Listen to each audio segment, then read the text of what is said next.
Bonjour à tous. Mon invité d'aujourd'hui, c'est Elodie. Tu peux te présenter, s'il te plaît? Bonjour Alexandra, bonjour à tous. Donc je suis Elodie. J'ai fait un AVC ischémique le 10 janvier 2019. Donc l'AVC s'est produit un mois après la naissance de ma fille, qui est née le 8 décembre 2018. Donc c'est considéré comme un AVC du postpartum. Donc l'AVC du postpartum, ça ne veut pas dire qu'il a été provoqué par la grossesse ou par l'accouchement, mais qu'il y avait d'autres facteurs qui ont été pris en compte. Mais que les hormones, la fatigue, la faiblesse du corps après un accouchement font que le corps est plus à même de faire un AVC à ce moment-là. Okay. Et tu peux nous expliquer ta vie d'avant l'AVC, s'il te plaît? Oui, donc moi je suis mariée depuis 6 ans. J'ai un petit garçon qui va avoir 7 ans. Et je suis mandataire judiciaire à la protection des majeurs, c'est-à-dire que je m'occupe des personnes qui sont sous mesure de protection, tutelle, curatelle, sauvegarde de justice. Voilà. Donc ça, c'était ma vie d'avant. Et puis donc, j'étais en congé maternité avant la naissance de ma fille et j'ai fait mon AVC pendant mon congé maternité. Ça a changé quoi à ta vie? Ça a changé beaucoup de choses? À peu près tout, parce que aujourd'hui, j'ai pas encore repris le travail, j'ai pas encore repris la conduite de ma voiture. Okay. Donc, tout est conditionné à ce que je puisse reconduire, retravailler. Pour l'instant, c'est compliqué. Ok. Et là, tu te sens pas de retravailler? J'aimerais bien, Mhm. mais le problème étant que mon métier nécessite des déplacements, des visites à domicile. Donc, ça reste compliqué tant que je conduis pas. Ok. Là, tu te sens comme avant, ton AVC, ou tu as des problèmes de concentration, de fatigue? Au niveau de la concentration, ça va à peu près. Après, j'ai jamais été une grande concentrée, quoi. J'ai toujours eu des difficultés à suivre un film, quelque chose comme ça. C'est compliqué. Il faut toujours que je fasse 10 choses en même temps. Oui. Donc, en gros, ça n'a pas changé, quoi. Ok. Ton bras a été paralysé? Enfin, tout ton côté. Ah, tout le côté gauche, oui. Ok. Et combien de temps t'as mis pour récupérer tout? Ou là, t'avais pas récupéré tout? Là, j'ai récupéré à peu près la jambe, même si je boite encore. Mhm. Le bras, par contre, j'arrive plus à diriger les mouvements qu'au début. Au début, je pouvais vraiment rien en faire.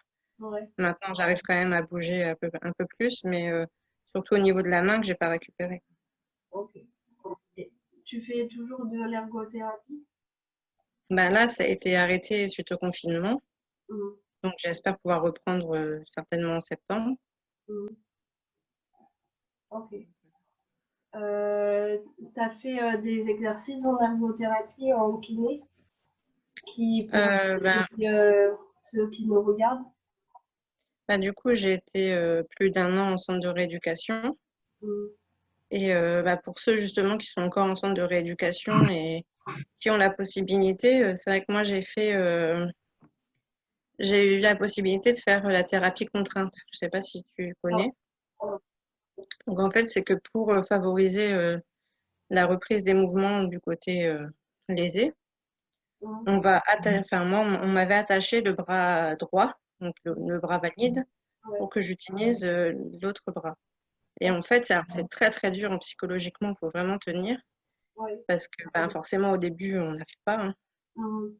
Mais ça aide vraiment beaucoup. Tu vois, au début, je ne pouvais pas mettre la main jusqu'à la bouche. Maintenant, c'est assez facile. Ou Oui. à la tête. Maintenant, j'y arrive, alors qu'avant, j'y arrivais pas, quoi. Ok. Donc, ça m'a beaucoup aidé. Donc, ceux qui sont en centre de rééducation, parce qu'à la maison, c'est compliqué de le faire. Oui. Mais en centre de rééducation, ceux qui ont la possibilité de demander à le faire, faut Mhm. pas hésiter. Richard, il fait ça aussi. Comment tu dis, la contrainte? Contrainte induite, oui. Oui. Il attache. avec comment on appelle ça, une bande, tu sais, pour Mhm. le kiné. Il attache, il attache son bras derrière, son bras gauche, parce qu'il a le même côté que moi, Ouais. le côté droit, qui a été paralysé. Et ça l'aide beaucoup aussi. Donc, et t'as un autre exercice qui pourrait être intéressant? Bah, après, c'est tout ce qui est étirement. Oui, Que bon, j'ai mon bras qui est très spastique, surtout là depuis le confinement, c'est plus compliqué. Donc, lever les bras en oui, s'aidant du bras sain et tirer sur le côté, c'est un peu des étirements de stretching, quoi. oui, Mais ça aide beaucoup, ouais. ok. Voilà. Oui. Est-ce que tu as eu, est-ce que tu as eu des professionnels qui répondaient à tes besoins? J'ai eu vraiment beaucoup, beaucoup de chance parce que je suis tombée, que ce soit de mon arrivée donc, aux soins intensifs jusqu'au centre de rééducation, je suis tombée sur vraiment des professionnels au top qui Ouais, m'ont beaucoup, beaucoup aidé, beaucoup écouté. Les, les aides-soignantes, les infirmières qui ont été vraiment d'un grand, grand soutien, puisque bon, j'ai quand même resté 3 mois en hospitalisation complète au centre de rééducation, donc sans mes enfants, mm, sachant du coup que la petite était très, très petite. ouais, Donc, c'était pas évident, et c'est vrai que j'avais un soutien vraiment de la part de toutes les équipes, mm, et kiné, ergo, mm, vraiment aucun souci, quoi. ok. Et oui, j'ai oublié de demander ça. Et t'as pris combien de temps à être prise en charge depuis le début, enfin, le déclenchement de ton AVC jusqu'à ta prise en charge? Alors, en fait, quand on dit que les choses n'arrivent jamais par hasard, j'ai fait mon AVC chez le médecin. Ah, trop cool. Ok. Voilà. Oh, bien. Que, donc, du coup, le médecin a compris tout de suite que c'était un AVC. Oui. Donc, j'ai été transférée tout de suite aux urgences.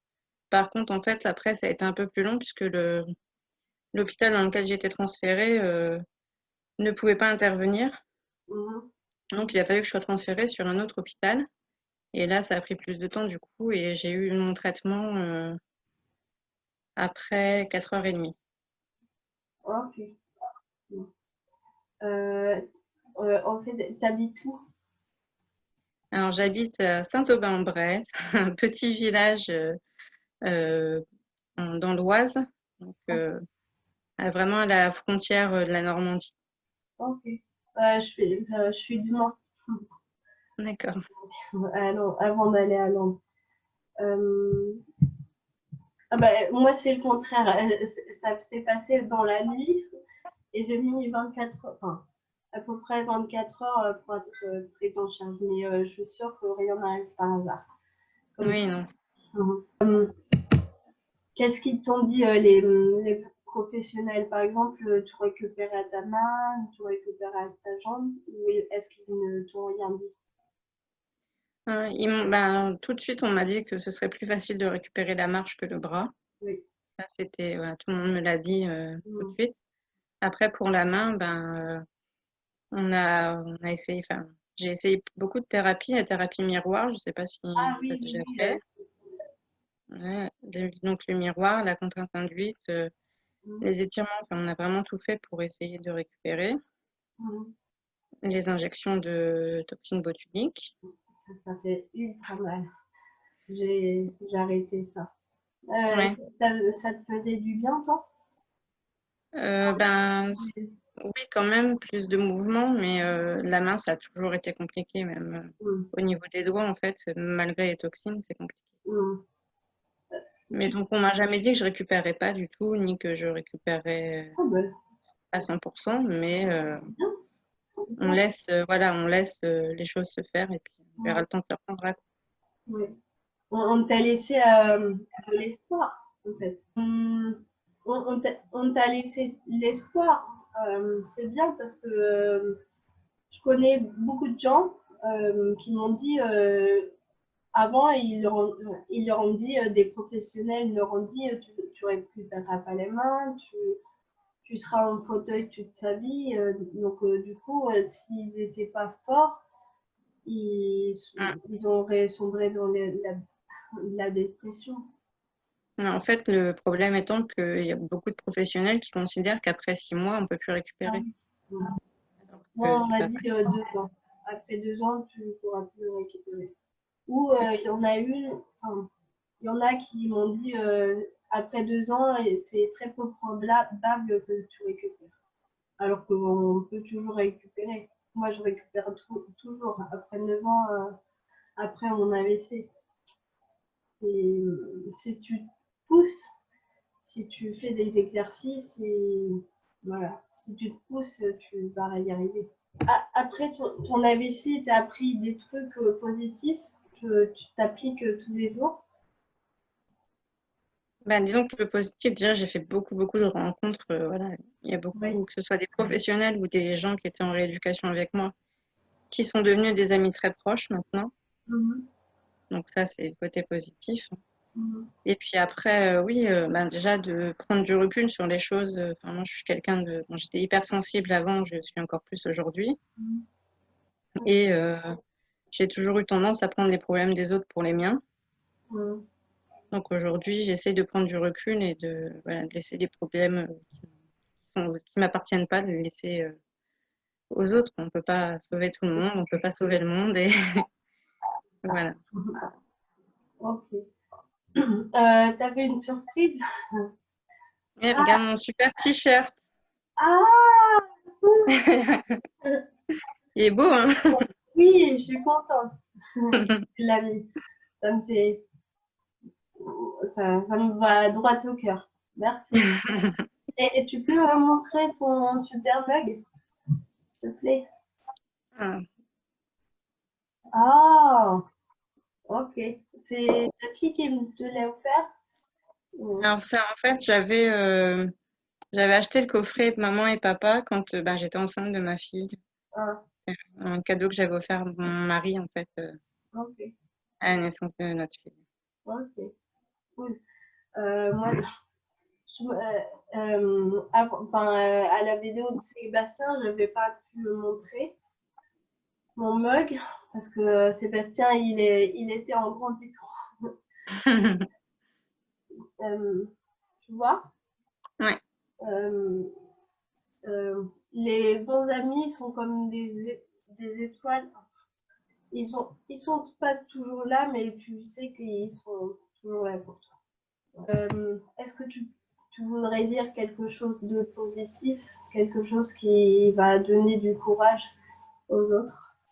Bah, comme on disait tout à l'heure, il faut continuer à se battre, même pas écouter forcément quand on nous dit que ça va pas aller, qu'on n'est pas capable.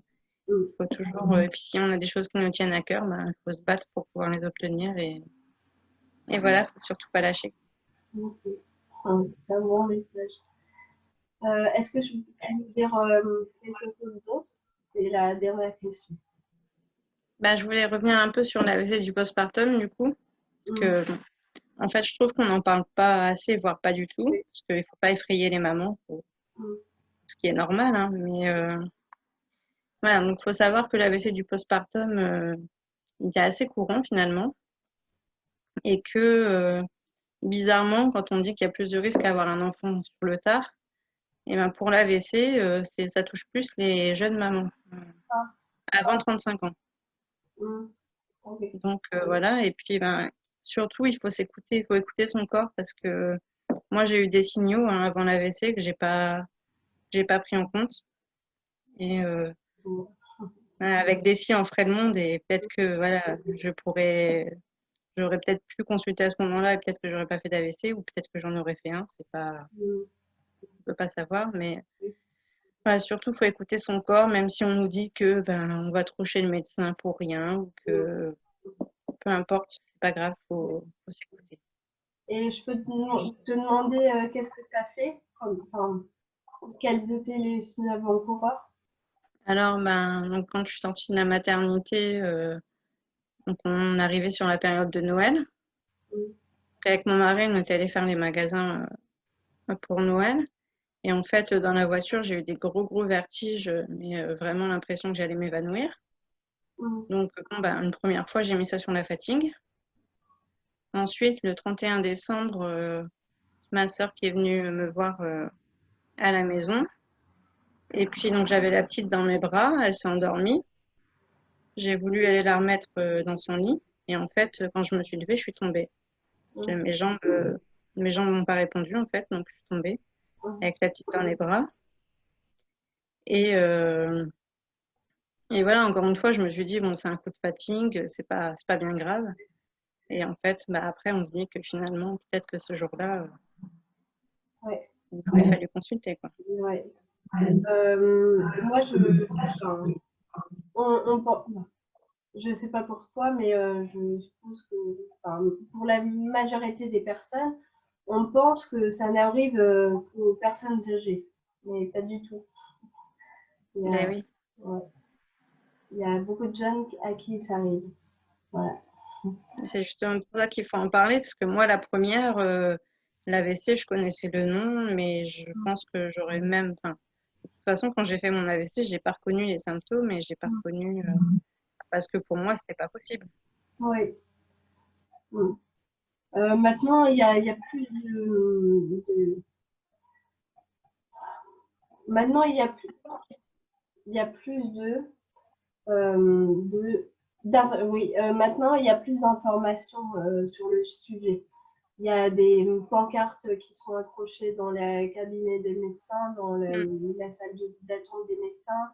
Il y a des émissions qui sont faites pour les jeunes d'AVC. Bah, pour moi, en 2011, il n'y avait pas ça. Mm. Voilà, voilà. C'est fini. Merci beaucoup, Elodie, Merci à d'avoir toi. participé. Et j'espère que ça vous aurait intéressé, sur ceux qui regardent. Et à bientôt dans la prochaine vidéo. Bye bye. Bye bye.